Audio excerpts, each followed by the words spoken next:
pessoal, mais um episódio do Pod MXM. Eu, Luíse Borges, coordenadora de marketing da MXM, estou aqui hoje com um convidado muito ilustre, o Gabriel Magalhães, que é founder da GSR. Seja bem-vindo, Gabriel. Obrigado, Luíse. Obrigado, MXM, pelo convite. Meu nome é Gabriel Magalhães, né? Eu sou fundador da GSR, Logística Reversa. Eu sou administrador de empresa com MBA em Engenharia Econômica Financeira pela UF, com pós-graduação em Investment Decision e Behavioral Finance pela Harvard Kennedy School. E eu sou fundador da GSR, que é uma empresa de logística reversa naval. Caramba, que legal. Antes um pouquinho a gente estava aqui conversando, né, tentando entender um pouquinho desse mundo, como que você caiu aí de cabeça para a fundação aí da GSR. E conta um pouquinho pra gente dessa história, que é um mundo completamente à parte, né? Um mercado que começou a ser comentado, né, recentemente.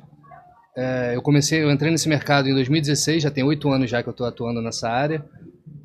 Eu estava morando na Austrália, quando eu voltei para o Brasil, desde a infância, né, voltando aqui um pouco antes, né, desde a infância eu sempre tive um sonho de fazer algo que fosse realmente transformador assim, na minha vida, e o meu objetivo era fazer algo focado para os oceanos, né, focado para a limpeza dos oceanos. Então, eu estudando durante a faculdade, fui aprendendo diversas coisas e uma das coisas que mais me impactava, né, no meu dia a dia era quando eu via embarcações e navios abandonados na Baía de Guanabara. Eu sou de Niterói, então eu estudava no Rio de Janeiro, então cruzava a ponte ali e sempre via diversos barcos largados, abandonados durante anos.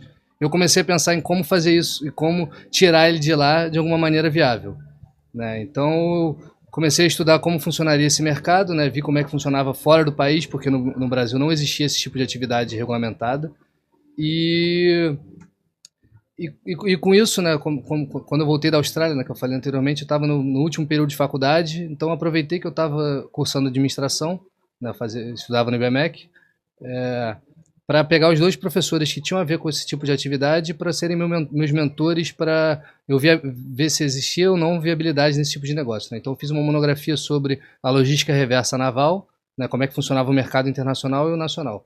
Aí com isso eu vi que no mercado nacional a gente não tinha regulamentações claras sobre esse tipo de atividade e me apareceu a oportunidade, né, de ingressar nesse mercado, né? Então eu não tive, como foi uma iniciativa assim, numa atividade que ainda não existia assim de forma onde não tinha um mercado consolidado, né, eu busquei primeiro quem seria o comprador do material que eu venderia, né, que seria o aço, né, que então, nesse caso seria a siderurgia, e propus para ele que me financiasse, né, a minha operação comprando antecipado o material que eu entregaria, né. Eles confiaram em mim, confiaram que eu entregaria esse material, e daí eu comecei a fazer as operações, né. Isso foi de 2016 para cá, né, já são 8 anos, e de lá já foram mais de 22 mil toneladas de sucata, né, de aço retirado da Baía de Guanabara. E nos últimos anos para cá, né, nos últimos 2 anos para ser mais exato, esse mercado começou a entrar em foco, né? Então, a primeira lei referente a esse mercado foi de 2023, né? Então, ou seja, do ano passado. Então é uma coisa assim bem recente. E agora recentemente a Petrobras anunciou qual ia ser o investimento nessa área, né, que é um dos maiores investimentos da própria Petrobras no descomissionamento. Está em volta de 11,9 bilhões de dólares aí. E um mercado, isso nos próximos 4 anos, tá? E é um mercado que até 2030 globalmente está gerando em torno de 100 bilhões de dólares. Então é um mercado que está em crescente, está ascendendo, né, vamos dizer assim. Caramba, é muito impactante, assim, ouvir toda essa trajetória que você fez de estudo, né, principalmente porque lá atrás não existia nada aqui no Brasil e você trouxe um mercado praticamente novo para cá.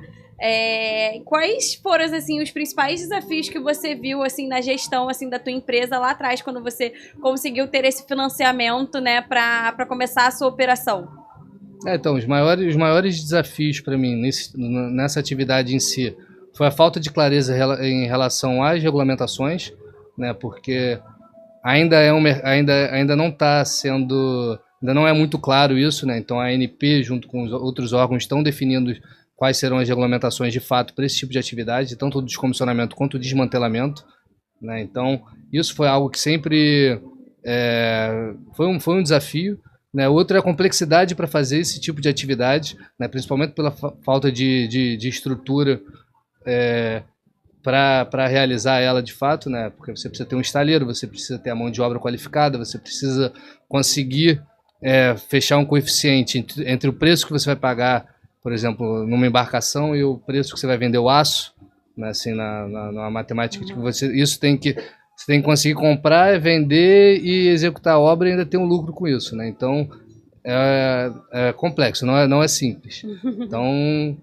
tem essas dificuldades aí. Essa complexidade toda do negócio que te levou para Harvard para estudar. Conta um pouquinho aí de como que foi esse processo ali da tua pós. Então, eu estava...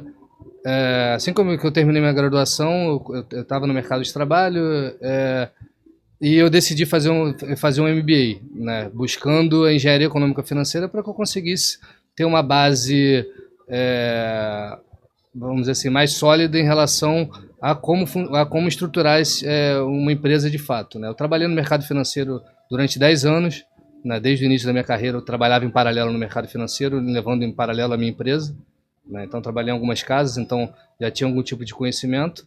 E quando eu terminei essa minha pós-graduação na UF, né, que foi assim de engenharia, eu me questionei assim, eu falei, cara, eu tenho que continuar estudando, não posso simplesmente parar, né? E até o tema da minha da minha monografia da pós-graduação foi relacionado a isso, né? Mas aí eu voltei um pouco mais para a parte de transição energética e do aço verde, né, que é algo que está sendo bem discutido hoje. E por conta disso, eu falei, vou continuar. Eu comecei a buscar outras instituições para estudar, né? E Harvard sempre foi um sonho, assim, meio que utópico, de tipo, caraca, vou estudar em Harvard. Não é uma parada que tá no nosso dia a dia. Não é. Né? Mas eu me inscrevi lá e me ligaram e falaram, começaram a me fazer entrevistas.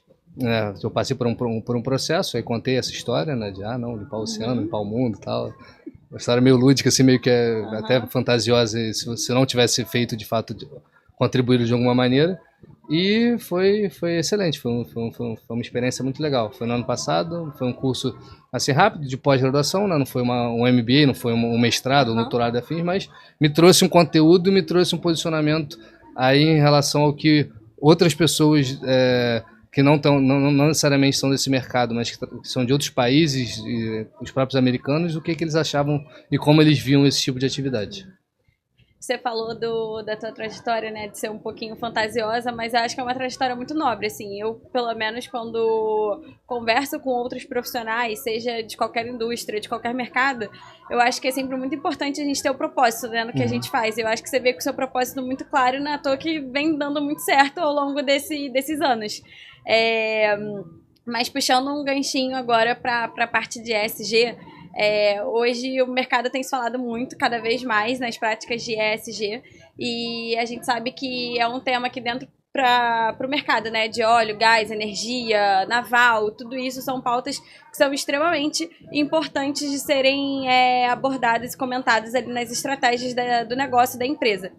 E acaba que a GSR ela tem um papel muito importante, né, nessas práticas de ESG da indústria naval. Então, queria que você contasse se a tua empresa tem alguma coisa, alguma proposta ali para as empresas navais voltadas para isso. Se as empresas hoje acabam te procurando muito também por conta desse ponto, como que você enxerga assim, as práticas de ESG dentro do teu mercado? Então, no ESG, né, na própria sigla, no parte do environment, a principal questão do environment é a logística reversa, né, que é até o nome da empresa GSR, logística reversa, que é o que? É você pegar algo que já existe e você voltar para a forma da matéria-prima. Então, desde o início, né, a gente sempre tentou buscar as melhores práticas ESG, né, tanto nessa parte ambiental quanto na parte da estruturação da empresa, na parte de governança e na parte do social. Né? Então, a GSR chega com uma solução, né, nesse mercado, principalmente para a parte de desmantelamento, que é algo que o Brasil não conseguiu desenvolver o mercado durante esses últimos anos primeiro por conta do preço primeiro pela falta de regulamentação, né? Então os armadores eles preferiam enviar essas embarcações para outros países, né, onde no planeta os líderes nessa parte de desmantelamento são alguns países subdesenvolvidos como Bangladesh, Índia, Paquistão, Turquia, A China ela foi muito forte nisso até a pandemia, quando eles começaram com o acordo de Hong Kong, onde eles proibiram o recebimento de embarcações de fora e pararam de mandar as embarcações para fora. Mas esse mercado é dominado basicamente por Bangladesh, né, que é um país que a gente nem ouve falar, que a gente não conhece, mas 52% de toda a tonelagem que acontece no planeta vai para lá. E a partir dos últimos anos para cá, onde o ESG foi algo que começou a ser discutido, né, tanto no mercado quanto nas empresas internamente, externamente, e o mundo começou a olhar isso como uma questão de eu vou investir aqui ou não vou, porque não existe outro planeta, né, então a gente não tem muito como só destruir e não pensar no que vai acontecer, e também não existe lixo, né, então tudo que existe você tem que dar algum tipo de destino, né, porque ou vai ficar ali ad eterno ou vai... Tipo, não tem o que fazer, ou você dá algum destino para ele. Então, a gente chega dando uma solução, tanto para quem tem essa embarcação, ou essa plataforma, seja a Petrobras ou algum dos outros players, ou os armadores, né? E também chega com uma solução para a siderurgia, né? Principalmente para a indústria de baixo carbono, né? Na descarbonização da própria indústria. Né? Porque uma vez, em vez de você minerar e você tirar o minério do chão, do solo de fato, né? Você pega um minério que já foi minerado antes e que tá obsoleto em algum lugar, né? Principalmente no mar. Então você pega esse minério que é 100% reciclável infinitas vezes e você traz ele de volta para a indústria. Né? Tanto reciclando ele, quanto fazendo a logística reversa e dando uma ressignificância nele. Isso é muito interessante. E quando você olha, né, todo esse cenário de mercado global, de tudo, você olha para o Brasil e aí você consegue entender que o Brasil ele tem oportunidade de inovação dentro desse mercado? Assim, quais são essas perspectivas, assim, na tua opinião mesmo, assim, a sua visão para médio e longo prazo para a indústria? Não, então, na indústria, com certeza, eu vejo que tem muito espaço para inovar, ainda mais por ser algo que está começando a ser discutido agora, né? Na última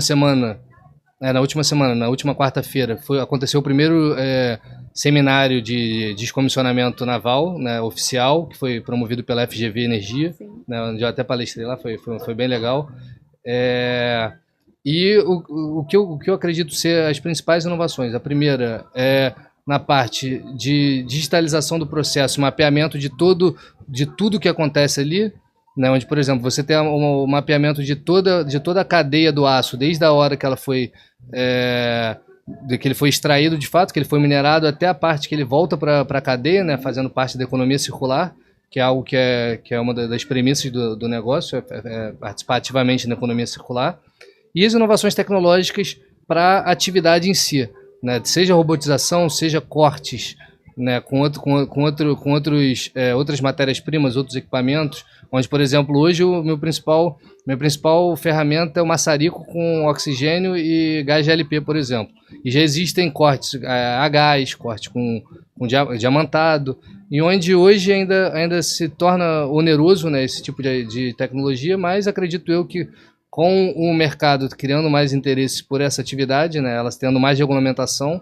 e mais incentivos, vai evoluir a cada vez mais. Então, acho que vai ser a parte de melhoria nos processos, né, como um todo, e na parte de tecnologia para executar a atividade de fato. Para a operação em si. Para a operação em si, isso aí. Esse ponto que você falou é muito, muito engraçado, porque quando você fala de toda a parte de digitalização de processo, né, tem a maioria das empresas, principalmente óleo e gás, aí ela já vem, né, com uma bagagem, com todo o teu processo muito bem definido, estruturado, muito bem mapeado, e as empresas pensando, né, cada vez mais em fazer uma gestão integrada, né, da operação e do business, né, da parte de negócio, financeiro e tudo mais, para conseguir entender estrategicamente o cenário ali daquela empresa. Até puxando um gancho, né, a MXM sendo uma empresa de RP, a gente tem, né, toda essa facilidade de fazer esse mapeamento mesmo dos processos e conseguir, né, adequar ali, integrar aos sistemas que podem vir a surgir ali para uma indústria. Então, quando a gente fala de um RP, hoje, praticamente, acredito eu, dentro do teu negócio, vou abrir um pouquinho para você falar, mas não deve ter nenhum RP super específico que cuide, né, do teu negócio, assim, do início ao fim. E é um cenário que a gente vê hoje muito no mercado de tecnologia, que é você ter a necessidade de você fazer essa gestão integrada, né? De você integrar diferentes sistemas de gestão e, enfim, para você conseguir chegar numa informação final única e não ter essa informação quebrada ali no teu dia a dia operacional. Como que funciona dentro da tua empresa essa tua organização empresarial hoje para você tentar minimizar os gaps que você tem dessa digitalização de processos e toda essa tratativa, né, de fluxo operacional que precisa acontecer desde a área de negócio até a área operacional? Então, hoje a minha atividade principal, né, no desmantelamento, eu trabalho com projetos específicos, né? Então, não é uma atividade que, apesar dela, ela é perene, mas são obras específicas. Então, por exemplo, chegou uma embarcação X, chegou uma embarcação Y, então não é... Você dá a entrada como se fosse um projeto, como né? se fosse um projeto. Essa embarcação A é o projeto A, a embarcação B é o projeto Isso, B. exatamente. Você vai tratando a nível de projeto. Aí eu vou tratando ela a nível de projeto e eu tenho alguns processos, os processos bem definidos, mas eu ainda não tenho essa integração junto a um sistema, né? Isso é algo que eu procuro evoluir, mas eu preciso ganhar mais corpo, né? Porque apesar de eu já estar na atividade há algum tempo, eu ainda me considero uma startup, né? Porque ainda não está, eu ainda estou num processo de criando maturidade, vamos dizer assim, dentro dos meus processos, principalmente pela falta de regulação, né? Então acredito que eu evoluindo nisso, acho que vai ser essencial ter um sistema de RP ali, até principalmente para me integrar junto aos meus clientes, né? Onde, por exemplo, o meu objetivo é ser um prestador de serviço, né, também, não só ser independente como eu sou hoje, né? Porque hoje a minha atividade basicamente é eu buscar uma oportunidade, comprar ela, caso ela seja economicamente viável, e fazer essa lógica reversa e virar em cima disso.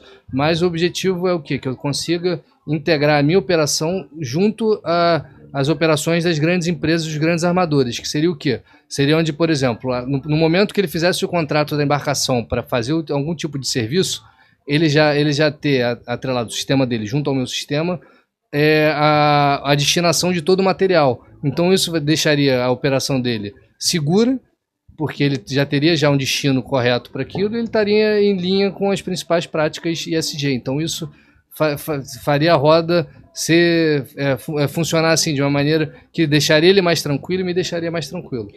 Essa integração que você falou, ela é muito interessante, assim, mas para isso acontecer a gente sabe que precisa de uma certa iniciativa das empresas também, né, do outro lado. Você consegue enxergar que existe esse papel ativo hoje, ou você acha que ainda é um movimento muito calmo, assim, muito tranquilo para a oportunidade que o mercado tem? Então, esse era muito tranquilo, vamos dizer assim. Na real, era algo que todo mundo ouvia falar, mas ninguém queria se movimentar nessa direção, né? Mas aí a Petrobras, por exemplo, ela fez o primeiro leilão verde de uma plataforma, foi no ano passado da P32, que está sendo o primeiro desmantelamento verde que a Petrobras está fazendo, né? E ela já entrou numa política que ela já leilou, já teve o leilão de 2 plataformas e tem mais 26 aí já encaminhada para esse tipo de atividade. E é um mercado que, como eu falei anteriormente, né, a nível global vai gerar 100 bilhões de dólares, né? Então, isso só até 2030. Então, em 6 anos, 100 bilhões de dólares é algo que as empresas têm que olhar para isso, né? Então, antes não existia uma responsabilidade, mas não era tão nítida quanto é hoje em relação ao que fazer quando a instalação ou a embarcação parasse de operar. Antes não tinha essa clareza. Então, hoje isso já está começando a ser algo obrigatório. Então está se tornando uma obrigação. Então as empresas que não se movimentarem para isso, elas vão ficar para trás e vão perder contrato, vão perder oportunidades por não estarem preparadas para esse novo mercado. Caramba, Gabriel, é um mundo completamente à parte, né? Eu acho que, inclusive, é um conteúdo muito novo para mim, inclusive, porque, bom, não sou da área de óleo e gás especificamente, mas é um assunto muito interessante. Só antes da gente fechar, eu queria pedir, assim, para você trazer um pouco, se alguma empresa estivesse te ouvindo agora dessa área de óleo e gás, assim, tudo, eu sei que você acabou de trazer a oportunidade de negócio em termos, né, de de reais, enfim, o impacto econômico que isso vai trazer, né, não só para o Brasil, mas a nível global também. Mas eu queria que você resgatasse um pouquinho do propósito que fez aí você, né, começar a GSR e tentasse impactar as pessoas realmente com esse propósito também. Então, se você encontrasse agora, por exemplo, um CEO aí de uma empresa naval, o que você fala para ele hoje, né? Qual é o teu pitch hoje? O que você mostra para ele, para você dar para ele a importância de que é um mercado realmente estratégico assim de ser olhado? Então, o primeiro ponto, né, que eu sou apaixonado pelo mar, sempre fui. Eu sou surfista, eu sou velejador, eu vivo no mar, então o mar eu sou quase um peixe. Tô brincando, mas primeiro que se é um CEO de alguma empresa nesse setor, ele com certeza ele tem algum tipo de afinidade ou paixão pelo mar, pelo ambiente marítimo, de fato, né? Então, o primeiro passo é mostrar para ele que a gente precisa ter uma preocupação de fato e a gente precisa se movimentar em relação a isso. Só que antes não era, vamos dizer assim, não era tão possível quanto é hoje, porque não existia um mercado e regulamentação para que isso acontecesse. Então, o meu convite seria, numa conversa, seria ajudar, né, a gente a fazer uma limpeza dos oceanos, né? Isso, apesar de ser uma coisa assim, meio uma história, né? Romântica, né? Uma coisa romântica. Não é uma coisa romântica, é uma coisa que você só precisa. É uma necessidade, é algo que você precisa fazer, é algo que é uma responsabilidade que você tem com o sistema como um todo, né? E a partir de hoje, né, o mercado já precifica isso, né? Já se precifica um custo pro pós-operação, pro pós-prestação de serviço. Né? Então você só não pode simplesmente abrir um poço de petróleo, tirar o petróleo de lá e ir embora e largar como é. Você tem que fazer todo um descomissionamento daquilo que foi comissionado antes. Né? Então, a minha visão é que eu veja isso como uma oportunidade de trazer um propósito, né? De trazer um significado para a sua atividade, além da atividade fim principal, né? Que onde o cara que explora petróleo, tudo bem, a atividade dele é explorar petróleo, ele pode ter diversos motivos para fazer isso, mas ele tem que pensar também no que ele pode trazer de contrapartida para a sociedade, para o meio ambiente, para o planeta como um todo. Obrigada, Gabriel. Bom, pessoal, esse foi mais um episódio do Pod MXM. Queria agradecer você por estar aqui com a gente. Eu acho que é um assunto que precisa ainda muito ser falado, muito ser comentado. Provavelmente teremos outras oportunidades de você estar com a gente falando um pouquinho mais sobre isso, dos desafios, enfim, e possíveis inovações que vão surgir, né, pro teu segmento. E é isso. Muito obrigada por vir. Valeu, obrigado, Luiz, obrigado MXM aí pelo convite, obrigado aí, equipe aí pela gravação e até a próxima. Até. Bom, pessoal, a gente fica aqui com mais um episódio do Pod MXM. Continuem acompanhando os conteúdos, ativem o sininho, sigam a gente nas redes sociais e continuem acompanhando.